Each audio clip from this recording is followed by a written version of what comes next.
So the Ohio State Buckeyes are coming into the 2025 season fresh off a championship, and the question buzzing in every Buckeyes fan's mind is, can this team, with its reloaded roster and relentless recruiting machine, climb back to the top of the mountain in 2025? Today I'm going to be diving deep into everything going on right now with the Bucks. As I try to do every week, I'll be pulling back the curtain on the latest recruiting battles, spring practice standouts, and a tight end room that might just redefine Ohio State football. From 5-star prospects to a new defensive mastermind, this is a program that's not just resting on its laurels, it's charging full speed into the future, and I want to talk all about it. But before I begin, I would really appreciate it if you would drop a like and subscribe. It only takes 5 seconds, plus you can always change your mind. We are on the road to 50,000 subscribers, and with your support, I believe that we can get there super fast. Alright, so starting off, Ohio State's offensive line haul is really turning heads. This week alone, they locked down 2 big commits in Sam Grier and Tucker Smith. Grier's a top 100 player from right here in Ohio, and keeping him home was no small feat. Michigan, Florida, and Tennessee were all in the mix, but the Buckeyes came out on top. Then Tucker Smith is an Arizona standout who picked Ohio State over a hard-charging USC, and then after a third unnamed offensive lineman committed, suddenly the Buckeyes had a trio of blockers that they could show off to other skill position recruits. And now the Buckeyes can continue to recruit these top running back, quarterback, and receivers. Ryan Day and Brian Hartline and the rest of the recruiters have a pitch that says, "Come run behind this wall."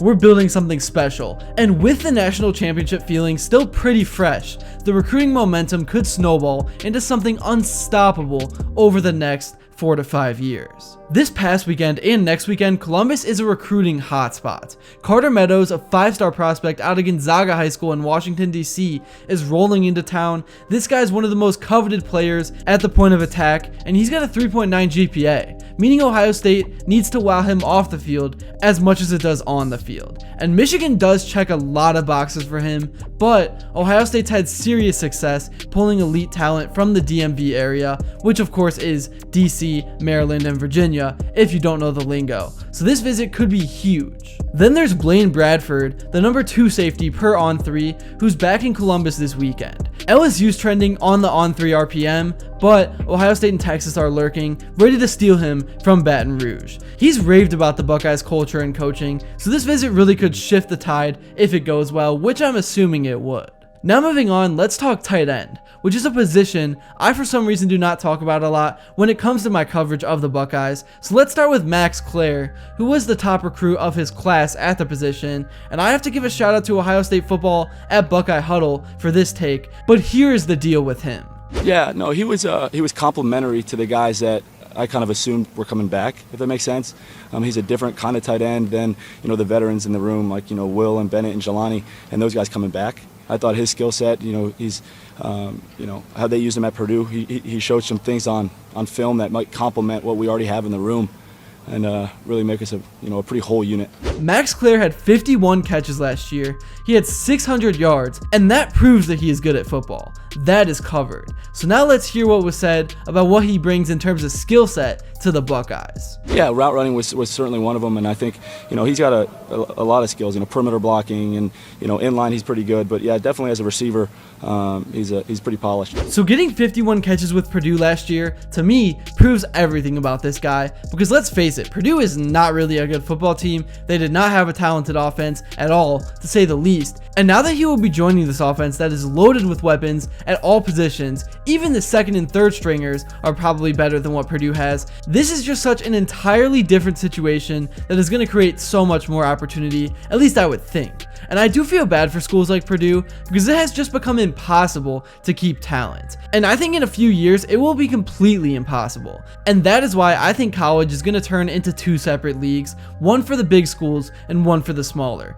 Because why would Purdue, why would the Rutgers, why would any of those schools want to be in competition with Ohio State outside of the 1 game a year where they come into Columbus, lose by 60, and take their $5 million to fund the rest of the school's athletic programs? But anyways, getting back on track, I will say though, though, convincing a guy like Max Clare to come may have been a little bit more challenging, because while yes, he is going to be joining a better and more talented team, it could actually kind of hold back his draft stock because his numbers will not be as good. He's not going to get 51 catches as a Buckeye like he was doing as a Boilermaker. Historically, the narrative is that Ohio State just has not and does not use their tight ends to that degree. But nonetheless, becoming a Buckeye and playing in the horseshoe was enough to seal the deal and get him on board. And the other side of the argument at the same time is that because of all the talent the Buckeyes always have at receiver, it just makes life easier for the tight ends. I mean, they are practically always open. They always have one-on-one matchups all game long. And if you're a Buckeye, you have to be able to win one-on-one matchups or else somebody else is going to replace you.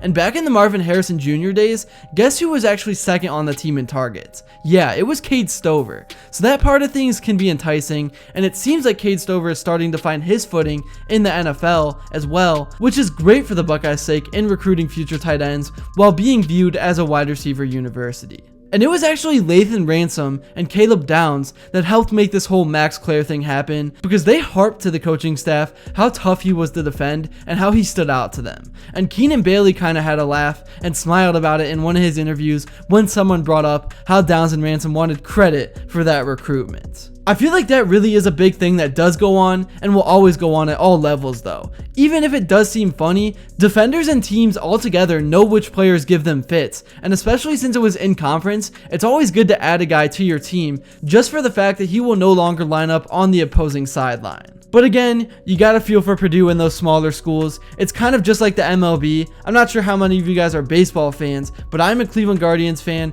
and basically how the league works is the guards draft and develop a player, and as soon as that player ascends and breaks out, they have to trade him away, or else the Dodgers or Yankees or even like the Mets. Anyways, I think it's safe to say that in 2025, we may see the deepest tight end room that Ohio State has ever had. In terms of other news going around with the Bucks, Ohio State completed its first 2 weeks of spring practice on Saturday with the team's 7th workout at the Woody Hayes Athletic Center. The Buckeyes will have 7 more practices in the next 2 weeks before the spring game on Saturday, April 12th. It's an important spring for the Scarlet and Gray because, as I've said many times, after winning the 2024 National Championship in January, Ohio State lost 17 players who played a significant role last season. The Buckeyes are looking for 6 new starters on offense and 8 new starters on defense, while also aiming to further develop the returnees and find the necessary depth that will be crucial for what Ryan Day hopes will be another long season. A concern when losing so many players, especially all the veterans, involves not just replacing talent, but also leadership. Of the 17 contributors heading to the NFL, 16 were 4th or 5th year seniors, including all 4 captains and the Buckeyes Block O recipient. That's a significant number of leaders to replace, but I am more than confident that they can complete the overhaul successfully with barely any bumps in the road. That's really all I have to say for this video. Thank you all so much if you made it to this point, and if you enjoyed and haven't yet, please be sure to drop a like and subscribe and comment your thoughts, and until next time, I will see you all later.